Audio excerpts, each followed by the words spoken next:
मौलिक परिवेश उसका बहुत ज़्यादा न बदला जाए तो यह समस्या काफ़ी हद तक ठीक हो सकती। तो आपको थोड़ी प्रॉफिटेबिलिटी बढ़ जाएगी, लाभ का थोड़ा सा आपका हिस्सा जो है बढ़ जाएगा, थोड़ा सा बड़ा हो जाएगा। अगर आज की डेट में केवल 14 डेयरीज चल रही गतिमान है तो इससे आप कल्पना कर सकते हैं कि क्या स्थिति रही होगी। लाभ को बढ़ाने के लिए उत्पाद की तरफ जाइए, बेईमानी मत कर, बेईमानी की तरफ बेईमानी का रास्ता नहीं बताएंगे। उनके लिए 2 संदेश है। एक तो छोटे स्तर पर शुरू करें, एकाएक। नमस्कार दोस्तों, मैं प्रिंस और आप देख रहे हैं नई कृषि दर्पण यूट्यूब चैनल। तो दोस्तों मैं हूं Nandini Godham organic dairy farm में और यहां पे मैं इस वीडियो में आपको ऑनर से बात कराने वाली और पूरी की पूरी जानकारी लेने वाला हूं।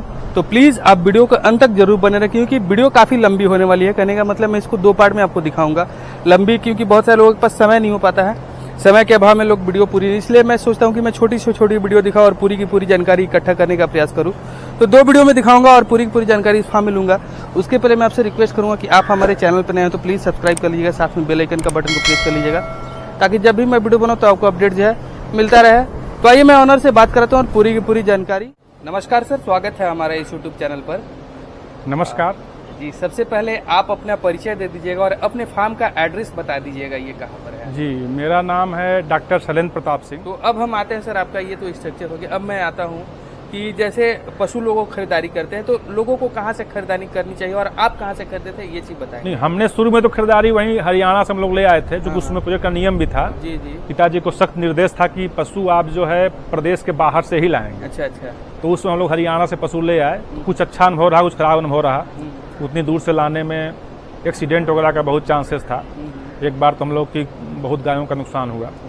फिर बाद में हमने क्या किया कि हमको यह लगा मुफीद कि लोकल स्थानीय स्तर पे अगल बगल के जनपदों में या गाँव में अच्छी गायें मिल जाती हैं तो वो गाय हम लोगों ने, क्योंकि उनको अडाप्ट करने में दिक्कत यहाँ नहीं होती है। जो बाहर से गायें आती हैं यहाँ अडाप्ट करने में थोड़ी समस्या आती है, क्योंकि वहाँ से जो गाय हम लोग ले आते थे शुरू में तो करीब जो दूध देती थी 25 लीटर, यहाँ आके 15 लीटर हो जाती थी।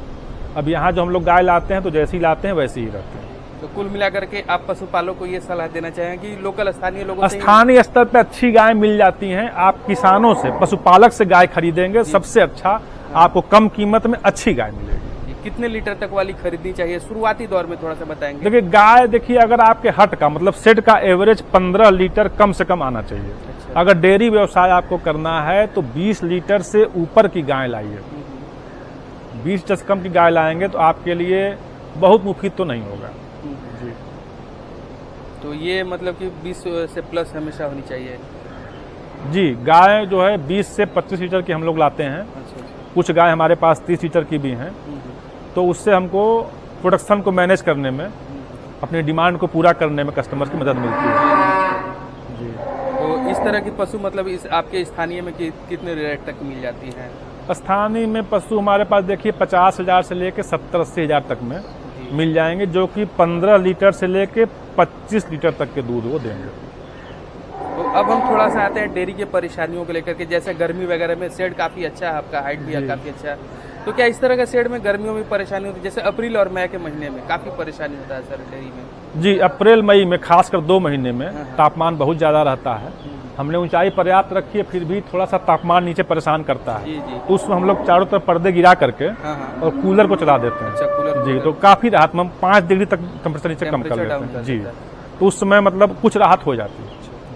और उसके अलावा रोग को लेकर के हमने सुना कि जो हाई मिलकर गाय होती है जी, तो ऐसा लोगों का मानना है कि इनमें रोग वगैरह बहुत ज्यादा होता है। हाँ, जैसे थनैला हो जाना, जी, एक रिपीटेशन का प्रॉब्लम होना। हाँ, रिपीट ब्रीडर का समस्या आती है। उसके बाद फिर और भी जैसे सर्रा वगैरह, FMD वगैरह बहुत सारी चीजें जो सर होती हैं। तो थोड़ा सा उस विषय में भी आप बताएंगे। हाँ, उस विषय पे हमारे पास 2 अनुभव हैं। आपने जो नाम लिए रोगों के, एक तो थनैला का मेरे पास बहुत एक्सपीरियंस है, क्योंकि हम लोग के यहाँ थनैला एक के साथ 8-8, 10-10 गायों को हो जाता है। अच्छा अच्छा। तो उससे हम लोगों ने निजात पाया। 3-4 साल तक तो हम मशीन मिल्किंग करते रहे, फिर हम लोगों ने मशीन मिल्किंग थोड़ी सी कम कर दी, हम हैंड मिल्किंग पे आ गए। तो थनैला वाली समस्या हमारी थोड़ी सी खत्म हो गई। दूसरी समस्या आपने बताया कि रिपीट ब्रीडर, यह बहुत बड़ी समस्या है, खास करके इस नस्लों में जो हाई इल्डर काउज हैं। हमारी पहले बैच की जो 40 गायें आई थी, 40 गाय एक साथ ड्राई हो गई थी। अच्छा, एक साथ ड्राई हुई थी, जबकि सभी गायों को 2 से 3 बार सीमेंट चढ़ चुका। अच्छा। कोई भी प्रेग्नेंट नहीं थी। अच्छा। हाँ, अब यहाँ हमने बताया जिले पे अपने, तो डॉक्टर साहब लोग 2-3 जिलों के सब लोग आए कि आखिर रीजन क्या है। तो रीजन कुछ समझ में नहीं आया। हुआ कि भाई बाहर से गाय आई हो तो अडाप्ट ना किया हो, मतलब कोई क्लियर रीजन नहीं आया। फिर हमने उसके बाद क्या किया कि अपने बुल 2 तैयार किए थे। बुल से कुछ हमको थोड़ी बहुत सहायता मिली और हम लोगों ने 1-1.5 साल तक परिश्रम करके उसमें 40 में से करीब 30 गायों से हम लोगों ने बच्चे ले लिए। हालांकि नुकसान बहुत हुआ जी। तो अब जो हमारे यहाँ गाय हमारे यहाँ की होती हैं, अब वो समस्या थोड़ी कम हो गई है। हाँ, हमको लग रहा है कि अगर गाय जिस जगह पर पैदा हुई है, भौगोलिक परिवेश उसका बहुत ज़्यादा न बदला जाए तो यह समस्या काफ़ी हद तक ठीक हो सकती है। और उसके अलावा कुछ अंदरूनी मतलब जानकारी नहीं पता चला जिस कारण से ये होता होगा? नहीं, अंदरूनी जानकारी तो कुछ नहीं मिली, कारण उसका कुछ ऐसा नहीं मिला। उसका यही बताया लोगों ने कि आप गाय जो बाहर से लाए हैं, हो सकता है गायें खराब गायें ही दे दी गई हों, क्योंकि सारी गाय एक साथ वो होना कि सारी गाय ड्राई हो जाए, प्रेग्नेंट कोई न रहे, तो ये निश्चित रूप से कोई न कोई इसमें कमी रही होगी। और एक थनैला जो आपने बताया उसमें भी कहीं आपने फ्रेश किया है? हाँ, थनैला तो हम लोग के यहाँ होता था, तो उसका हम लोगों ने देखा कि मशीनों से जो मिल्किंग होती थी, तो उससे किसी अगर एक गाय को हुआ तो वही मशीन लोगों ने दूसरे में लगा दिया।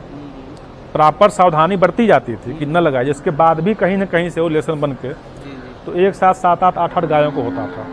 तो उसका हम लोगों ने फिर, हालांकि साफ सफाई पर्याप्त हम रखते हैं, पूरा बाकायदे इसका जो है छिड़काव भी कराया जाता है दवाओं का कि यहाँ इन्फेक्शन वगैरह न फैले, फिर भी हो जाता था। फिर हमने जब मशीनें बंद कर दिया और हैंड मिल्किंग कराई तो हमको काफ़ी राहत मिली। एक सवाल सर मेरे मन में अभी आ रहा है, क्योंकि आपने पशुओं को बांध करके ना खुले में रखा हुआ है, मैं देख रहा हूँ, तो ऐसा हमने देखा कि बहुत सारे डेयरियों पे जो लोग खुले में रखते हैं उनकी गाय बहुत ही गंदी, लेकिन आपका काफी साफ सफाई मैं देख पा रहा हूँ, काफी अच्छा है। जी, तो इसका राज आप बताइए कि इसके पीछे क्या राज है? नहीं, इसका देखिए एक तो स्ट्रक्चर हमारा उस टाइप से है कि जब गायें खाती हैं तो जिस समय यहाँ मिल्किंग होती है, तो मिल्किंग जिसमें हम लोग थोड़ा सा बांधते हैं गायों को, उसका फिर छोड़ देते हैं। तो यहाँ पे जो जब भी गाय खाएगी या जब भी जो इनका गोबर होगा या जो मूत्र होगा, तो आप देखे होंगे सीधे बह के किनारे बाहर चला आता है। जी, तो यहाँ इसके ऊपर और रोज सुबह शाम गर्मी में गायों को नहलाया जाता है। जी, तो सफाई वो मेंटेन रहती है। बहुत सारे लोग कहते हैं कि जब हम गाय को खुले में रखते हैं तो वो गंदी ही रहेंगी, इस तरह का लोगों का ऐसा कहना होता है। नहीं, कैसे गंदी रहेंगी भाई? हम गए अगर जहाँ बैठती हैं, देखिए जो जगह बैठती हैं पीछे आप देख रहे होंगे, ये मेरा फर्श बना है, इसके पीछे देखिए पैडाक एरिया बोलते हैं, जहाँ बैठने की रेस्टिंग एरिया उनका है। तो उसमें अगर वो ड्राई है, सूखा है, तो गाय गंदी नहीं होगी। गंदी तब होगी जब वो गीला होगा। वो देखिए सूखा है। और उसके बाद उसमें आपने पानी के लिए भी व्यवस्था रख रखा उसी में? जी हाँ, गाय जैसे खाती है। हाँ, हम लोग जो खिलाते हैं एकदम ड्राई खिलाते हैं, सूखा। आप देख रहे होंगे, देखिए हरा चारा पड़ा, उधर भूसा पड़ा है, जो इस पर हम फीड भी डालेंगे, ऊपर से डालेंगे, वो सब ड्राई रहेगा। तो गाय यहाँ खाती है और पीछे पानी टंकी बनी हुई है, वो पानी पी लेती है। जी। तो अभी आपके पास टोटल कितनी पशु है सर? अभी मेरे पास टोटल 80 के आसपास पशु हैं, गोवंश हैं। तो कितनी मतलब मिल्किंग में है?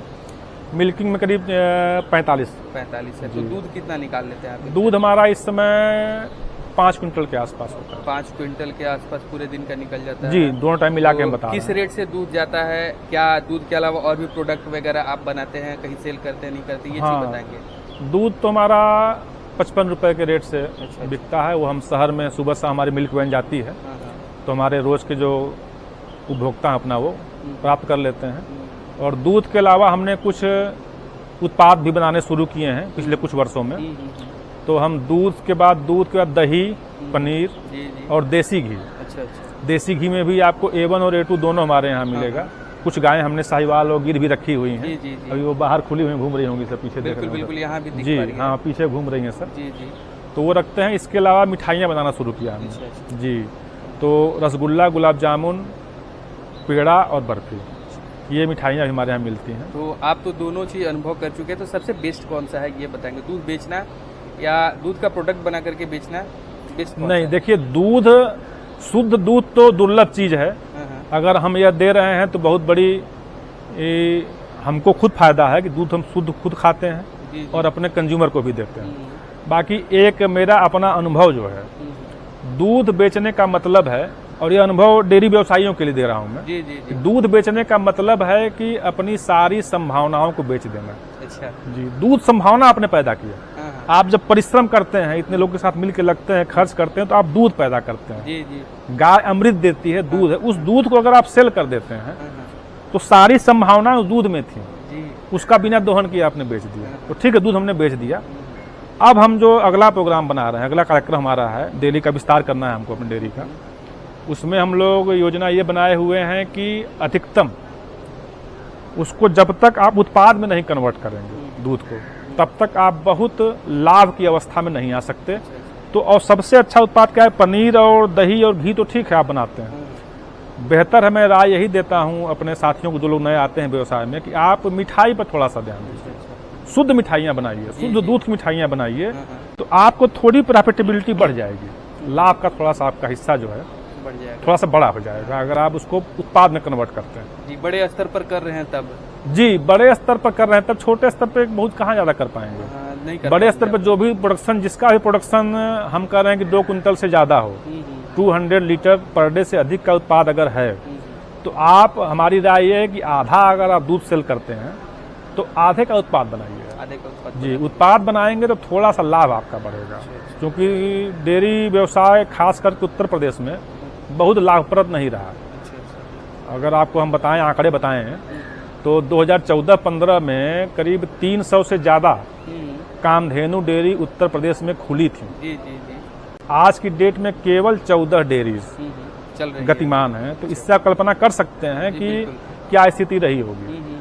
तो संघर्ष का रास्ता थोड़ा कठिन तो है, बाकी रास्ता निकलता है। सही बात और रास्ता यही है कि दूध आप शुद्ध दीजिए, गुणवत्ता समझौता मत करिए, और लाभ को बढ़ाने के लिए उत्पाद की तरफ जाइए, बेईमानी मत करिए। बेईमानी की तरफ बेईमानी का रास्ता नहीं, बेईमानी मत करिए। तो अब हम आते हैं सर, आपका जो शुरुआती में आपने अभी 7 साल आपका हो चुका है करते हुए? जी 7 साल हम लोग के संस्थान को हो गया, 8वां साल फरवरी में जी प्रवेश हो गया हम लोग का। तो हम जानना चाहते हैं कितने दिन के बाद आपको जो मुनाफा या नो प्रॉफिट नो लॉस पे आप आ गए थे, क्योंकि शुरुआत में तो आपने खुद ही बता दिया कि आप लॉस में जा रहे थे। बहुत ज्यादा नुकसान। हम लोग 2015 में फंक्शनल हुए थे फरवरी में। 2018 में हम लोग का संस्थान नो प्रॉफिट नो लॉस में जी चलने आ गया था। अच्छा। जब लोन हम लोगों का बंद हुआ उसके बाद, और प्रॉफिट उसके बाद आना तब शुरू हुआ थोड़ा बहुत, जब हम लोगों ने थोड़ा सा उत्पाद बनाना शुरू किया। अच्छा। जी उत्पाद में आने के बाद हम लोग को लाभ की स्थिति थोड़ी सी बननी शुरू हुई 2018, मतलब 3 साल बाद समझिए। 3 साल के बाद जी, मतलब 3 अभी साल आगे अभी कितना दिन तक उम्मीद करते हैं कि और हम आपको मेहनत करना होगा इसी? नहीं, मेहनत तो आपको लगातार करना होगा, मेहनत का तो कोई विकल्प नहीं है, मेहनत तो करना होगा। हाँ ये है कि उत्पाद को जितना अधिक आप देंगे, मतलब आपके उत्पादन का, दूध के उत्पादन का जितना अधिक प्रतिशत दूध के उत्पाद बनाने में जाएगा, आपके लाभ का प्रतिशत उतना ही ज्यादा हो जाएगा। जी चलिए सर, काफी अच्छी आपने ये चीज बताई कि आप प्रोडक्ट बना करके बेचे तो अच्छा हो बड़े पैमाने पर। जी लेबर ओरिएंटेड एक होता है जी, वहाँ पर भी आपको वहाँ बहुत फोकस करना होगा आपको। हाँ, आपको लेबर को या कर्मचारी को कर्मचारी नहीं समझना होगा जी, उसको अपने परिवार का सदस्य समझ करके उसके सुख दुख में साथ रह के आप चलेंगे तो अभी आपका साथ देगा। तो यदि कोई नया व्यक्ति, नए युवा, बेरोजगारी दर काफी बढ़ चुकी है, तो अगर इस डेयरी फार्म के लाइन में आना चाहेंगे तो आप उनके लिए क्या संदेश देना चाहेंगे, थोड़ा सा बताएंगे? उनके लिए 2 संदेश है जी। एक तो छोटे स्तर पे शुरू करें, एकाएक बहुत बड़े स्तर पे प्रयास कभी न करें, क्योंकि बाजार मार्केट आपको बनाना होगा। और दूसरा राय ये दूंगा कि जब भी शुरू करें तो इंफ्रास्ट्रक्चर पर, ढांचागत निर्माण पर, इस पर बहुत ज्यादा खर्च न करें। बिल्कुल जी, सीमित खर्चे में छोटे स्तर में शुरू करके देखें, और शुद्ध दूध, फिर मैं कहूँगा गुणवत्ता पर कोई समझौता मत करिए, शुद्ध दूध अपने उपभोक्ताओं को उपलब्ध कराइए। जैसे जैसे आपकी डिमांड बढ़ती जाए वैसे वैसे पशुओं की संख्या बढ़ाते जाए। तो एक तो चैलेंजिंग वर्क आपने शुरुआत में बताया कि दूध बेचना, तो शुरुआत में तो आपका दूध नहीं बिक रहा होगा जी। शुरुआत बताया कि रेट जी 6 महीने तक तो हम लोगों ने तमाम डेयरी वालों को और दुकान वालों को दिया, और हमारी उत्पादन लागत भी नहीं निकलती थी। निवेश की बात छोड़ दीजिए, निवेश की तो मैं बात ही नहीं कर रहा। तो जब हम लोगों ने खुद का शुरू किया, अब हमारा मऊ शहर है, जनपद मुख्यालय है, तो मऊ में हम लोगों ने खुद शुरू किया। तो उस समय मऊ में दूध का मूल्य, गाय के दूध का मूल्य 35 रुपए प्रति लीटर होता था, और हमारी कास्टिंग उसमें 35 रुपए आती थी, हमारी लागत ही आती थी। तो हम लोगों ने 40 रुपए मूल्य रखा, क्योंकि हमको शहर पहुंचाना भी था, ताकि कम से कम अगर 5 से 10% तक का भी अगर बचत हो जाए तो शुरू किया गया। बाकी लगभग हमको लग रहा है कि 6 महीना और लगा होगा मशक्कत करने में। जी, मशक्कत करने में, चूंकि हमारे पास कंज्यूमर बेस तो कोई था नहीं।